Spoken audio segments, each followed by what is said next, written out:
नमस्कार दोस्तों। आज का अपना टॉपिक है राष्ट्रीय मानवाधिकार आयोग और राज्य मानवाधिकार आयोग। इसको दोस्तों हम फिर से एक कंपैरिजन के फॉर्म में पढ़ेंगे तो हमें यह याद हो जाएगा। तो सबसे पहली बात जो हमें याद रखनी है वो ये है कि राष्ट्रीय मानवाधिकार आयोग हो चाहे राज्य मानवाधिकार आयोग हो, दोस्तों ये दोनों सांविधिक निकाय हैं। ठीक है, विधि के तहत इनका गठन किया गया है। ये सांविधिक निकाय हैं। किस विधि के तहत? मानवाधिकार संरक्षण अधिनियम 1993। ठीक है दोस्तों, मानवाधिकार संरक्षण अधिनियम 1993 के तहत इन दोनों का मतलब नेशनल ह्यूमन राइट कमीशन और जो स्टेट में स्टेट ह्यूमन राइट कमीशन का गठन किया गया। सॉरी। अब हम बात करते हैं इसकी संरचना की। तो देखिए, इसके संरचना में इसमें एक अध्यक्ष होता है, 5 सदस्य होते हैं और इसमें 7 अन्य सदस्य भी होते हैं। कौन होते हैं? देखिए, जो एक अध्यक्ष है यह सर्वोच्च न्यायालय का न्यायाधीश या तो सेवारत या सेवानिवृत्त। ठीक है दोस्तों, इसके अलावा ये जो 5 सदस्य हैं, इन 5 सदस्यों में जो 2 हैं वो या तो सर्वोच्च न्यायालय या किसी उच्च न्यायालय के सेवारत या सेवानिवृत्त न्यायाधीश। उसके अलावा ये जो 3 लोग हैं इसमें एक महिला का होना आवश्यक है। ठीक है, ये वो लोग हैं जिनको मानवाधिकार से संबंधित विषयों का ज्ञान हो। कौन? ये जो 3 लोग हैं। कंडीशन क्या है? इन 3 में से एक दोस्तों कौन होनी चाहिए? फीमेल होनी चाहिए। तो यहाँ पे 3 तो अपने जजेस ही हो गए, है ना। यहाँ 3 तो, एक तो अध्यक्ष, उसके अलावा 2 ये और ये मानवाधिकार आयोग के ज्ञाता, 3 ये हो गए। इसमें से एक फीमेल का कंपल्सन है होने का। अब है आगे 7 सदस्य। ये 7 सदस्य कौन हैं? देखिए, ये जो राष्ट्रीय आयोग है, कौन कौन से राष्ट्रीय आयोग? उनका नाम देखिए, राष्ट्रीय अल्पसंख्यक आयोग, राष्ट्रीय अनुसूचित जाति आयोग, राष्ट्रीय अनुसूचित जनजाति आयोग, राष्ट्रीय महिला आयोग, राष्ट्रीय बाल अधिकार संरक्षण आयोग, राष्ट्रीय अन्य पिछड़ा वर्ग आयोग या राष्ट्रीय विकलांग व्यक्तियों हेतु जो आयोग है, इनमें से एक एक सदस्य और लिए जाते हैं। तो याद रखिएगा, इनमें कितने सदस्य होते हैं? नेशनल ह्यूमन राइट कमीशन में इसमें होते हैं 1 + 5 + 7। ठीक है, इन लोगों को क्यों लिया गया? क्योंकि इनका जो मानवाधिकार है उनकी भी तो रक्षा करनी पड़ेगी। तो स्पेशली इन आयोगों के सदस्यों को दोस्तों और लिया गया अल्पसंख्यक के, अनुसूचित जाति जनजाति के, याद रखिएगा, महिला के, बाल अधिकारों के, अन्य पिछड़ा वर्ग और विकलांग व्यक्तियों हेतु। ठीक है दोस्तों, सॉरी। अब इधर हम बात करते हैं, इधर क्या है? इधर जो संरचना है इसमें 1 + 2 है। इसमें एक कौन है? उच्च न्यायालय के सेवारत या सेवानिवृत्त न्यायाधीश। ठीक है, उसके अलावा इसमें भी एक उच्च न्यायालय के सेवारत या सेवानिवृत्त न्यायाधीश या यहाँ पर जिला न्यायाधीश भी ले सकते हैं, सेवानिवृत्त या सेवारत। ठीक है, उसके अलावा एक कौन होगा? मानवाधिकार का ज्ञाता। ठीक है दोस्तों, तो ये है राज्य मानवाधिकार आयोग। इसकी संरचना कितनी है? 1 + 2। ठीक है, अब हम देखते हैं, नियुक्ति की बात करते हैं कि इनकी नियुक्ति कौन करता है। तो देखिए, इनकी जो नियुक्ति है वो 6 सदस्यीय समिति के द्वारा की जाती है। लेकिन नियुक्ति करेगा कौन? नियुक्ति तो होगी राष्ट्रपति के द्वारा। इधर नियुक्ति किसके द्वारा की जाएगी? राज्यपाल के द्वारा। तो अब हम ये देखते हैं कि ये जो 6 सदस्यीय समिति है इसमें कौन कौन आता है। तो देखिए, पीएम ले लीजिए, पीएम, उसके अलावा होम मिनिस्टर हो गए, उसके अलावा लोकसभा और राज्यसभा, लोकसभा के स्पीकर और राज्यसभा के दोस्तों उपसभापति।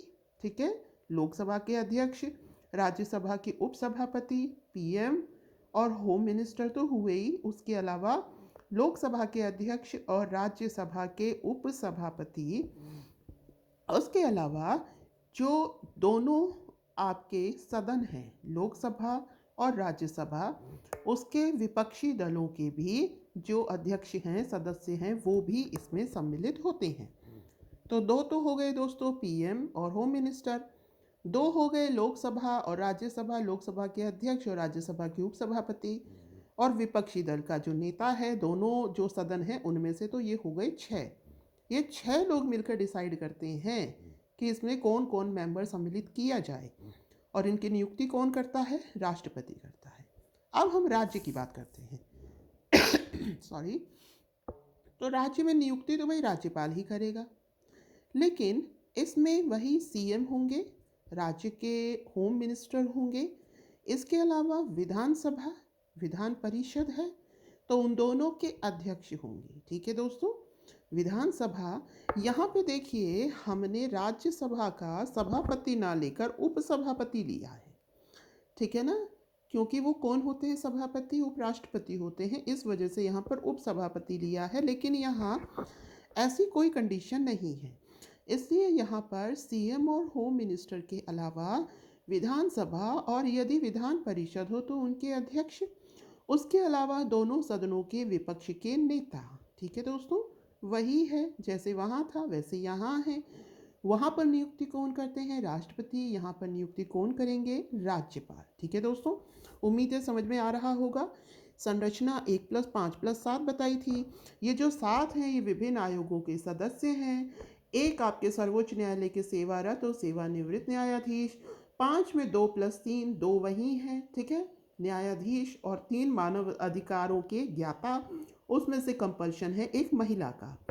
राज्य मानवाधिकार आयोग में हमने बात करी थी, इसमें 1+2 है, ठीक है। इसमें जो अध्यक्ष होंगे वो उच्च न्यायालय के सेवारत या सेवानिवृत्त न्यायाधीश होंगे, और 2 में एक मानव अधिकार के ज्ञाता और एक हम या तो उच्च न्यायालय के ले सकते हैं या फिर जिला न्यायाधीश को भी ले सकते हैं, सेवारत या सेवानिवृत्त।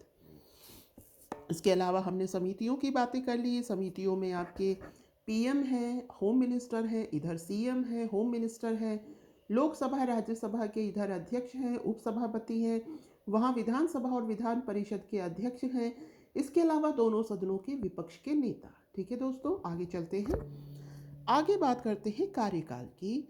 तो देखिए, राष्ट्रीय मानवाधिकार आयोग के जो सदस्य हैं इनका कार्यकाल या तो 3 वर्ष या 70 वर्ष, ऐसे ही राज्य का भी कार्यकाल दोस्तों 3 वर्ष और 70 वर्ष होता है। उसके अलावा ये पुनर्नियुक्ति के भी पात्र होते हैं, मतलब दोबारा इनका जो अपॉइंटमेंट है वो कहाँ किया जा सकता है?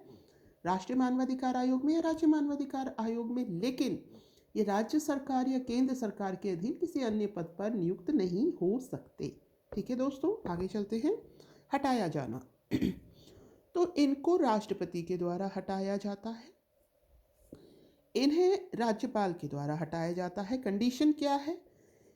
कदाचार या अक्षमता। ठीक है, कद वही जो हम आपके सुप्रीम कोर्ट और यूपीएससी इन सब में जो हम हटाने की प्रक्रिया है वो सेम ही है।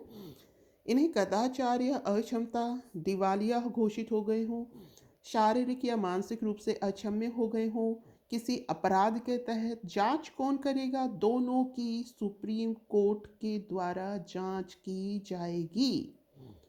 दोनों की जांच दोस्तों किसके द्वारा की जाएगी? दोनों की जांच सुप्रीम कोर्ट के द्वारा की जाएगी। वेतन भत्ते यहाँ केंद्र सरकार डिसाइड करती है। यहाँ वेतन भत्ते कौन डिसाइड करता है दोस्तों? राज्य सरकार। नॉर्मली जो संवैधानिक निकाय थे उसमें संसद डिसाइड कर रही थी, बट ये सांविधिक निकाय है, इसलिए इसके सदस्यों के वेतन भत्ते कौन डिसाइड कर रही है? इधर तो केंद्र सरकार कर रही है, इधर राज्य सरकार कर रही है। कार्य की बात करें तो इन्हें ध्यान से देखिएगा। मानव अधिकार उल्लंघन की जांच, जहां कहीं भी मानव अधिकारों का उल्लंघन हुआ है उनकी जांच करना। न्यायालय में मानव अधिकार से संबंधित जितने भी लंबित मामले हैं उसमें ये हस्तक्षेप करते हैं। उन कारणों की समीक्षा करना जिनसे मानवाधिकार उल्लंघन हो, उन कारणों की आप समीक्षा कीजिए जिनसे कि मानवाधिकारों का उल्लंघन हो रहा है। इसके अलावा मानवाधिकार से संबंधित अंतर्राष्ट्रीय संधि दस्तावेजों का अध्ययन कर लागू करवाना। मानवाधिकारों से संबंधित जितने भी अंतर्राष्ट्रीय संधियां होती हैं उनका अध्ययन कर उनको लागू करवाने का कार्य भी यही करते हैं। मानवाधिकारों के प्रचार हेतु आवश्यक कार्य करना। और क्या करते हैं ये? मानवाधिकार के प्रचार हेतु आवश्यक कार्य भी करते हैं। सॉरी। आगे है दोस्तों कार्यप्रणाली। तो देखिए, इनकी जो कार्यप्रणाली है ये सिविल न्यायालय के समान है। किसके समान है? सिविल न्यायालय के समान है, उनके समान इनको अधिकार प्राप्त है। और ये किन मामलों में कार्य करते हैं? यह उन मामलों में काम करते हैं जिनको घटित हुए 1 वर्ष से कम समय हो गया हो। ठीक है दोस्तों। और यह एक सलाहकारी निकाय है। मतलब ये क्या करता है, जैसे कि कोई दंड दिया गया है, ठीक है, तो जैसे फिजिकल दंड है, फाइनेंशियल दंड है, तो यह मतलब उसको कह सकता है कि इनको ये दंड प्रदान कीजिए। ठीक है, तो सलाहकारी है। जरूरी नहीं है कि इनकी बात को माना जाए, लेकिन इन्होंने जो भी आदेश दिया वो सलाहकारी है। लेकिन ये 1 महीने के बाद में ये जांच कर सकते हैं कि उस संबंध में कोई कार्यवाही हुई कि नहीं। आगे चलते हैं। मानवाधिकार न्यायालय ये क्या है?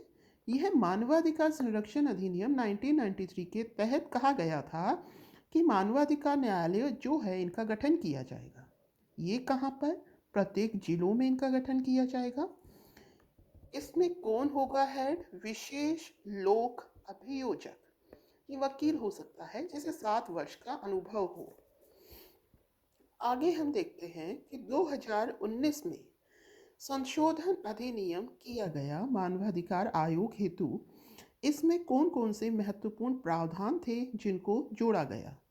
तो देखिए दोस्तों, सुप्रीम कोर्ट का जो रिटायर्ड जज है वो भी अध्यक्ष बन सकता है। एक तो ये प्रावधान इसमें ऐड किया गया। उसके अलावा जो इसका कार्यकाल था 5 वर्ष, उसे घटाकर कितना कर दिया गया दोस्तों? 3 वर्ष कर दिया।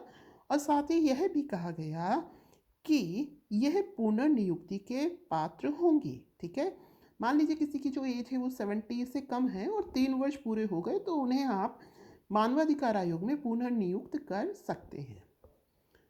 आगे है राष्ट्रीय आयोग। कौन कौन से? पहले से हमने देखा था 7 राष्ट्रीय आयोग के सदस्य थे, तो इसमें से कुछ राष्ट्रीय आयोग के सदस्यों को बाद में 2019 में जोड़ा गया। ये कौन से हैं देखते हैं। पिछड़ा वर्ग आयोग, बाल अधिकार संरक्षण आयोग और मुख्य आयुक्त दिव्यांगजन। ठीक है, दिव्यांगजन का मुख्य आयुक्त। तो इन 3 राष्ट्रीय आयोग के सदस्यों को बाद में एडॉप्ट किया गया। कौन कौन से? पिछड़ा वर्ग आयोग के, बाल अधिकार संरक्षण आयोग के, उसके अलावा दिव्यांगजन के। ठीक है दोस्तों, आगे चलते हैं। देखिए, नेशनल ह्यूमन राइट कमीशन या फिर स्टेट ह्यूमन राइट कमीशन के जो सचिव होते हैं वो अध्यक्ष के नियंत्रण अधीन प्रशासकीय व वित्तीय शक्तियों का उपयोग करते हैं। मतलब उसी के ही अंडर कंट्रोल होकर जो भी उनकी प्रशासकीय और वित्तीय शक्तियां हैं उनका उपयोग ये सचिव करते हैं। आगे देखिए, नेशनल ह्यूमन राइट कमीशन के 3 सदस्यों में जो महिला सदस्य हमने ऊपर बात करी थी, ये भी जो संशोधन अधिनियम था 2019 का उसके तहत जोड़ा गया। ठीक है, ये कौन लोग थे? जिन्हें मानव अधिकार आयोग का मानव अधिकारों का ज्ञान हो। तो दोस्तों, ये हमने मानव अधिकार आयोग की बात करी। अब हम देखते हैं कि हाल ही में राष्ट्रीय मानवाधिकार आयोग के अध्यक्ष कौन हैं। तो देखिए दोस्तों, राष्ट्रीय मानवाधिकार आयोग के अध्यक्ष हैं अरुण कुमार मिश्रा जी, जो कि पहले मुख्य न्यायाधीश थे, जो कि 2020 में सेवानिवृत्त हुए थे। उसके अलावा अगर हम राजस्थान राज्य मानवाधिकार आयोग की बात करें तो हाल ही में जो उसके अध्यक्ष हैं वो है गोपाल कृष्ण व्यास जी, और 2 अन्य सदस्य हैं।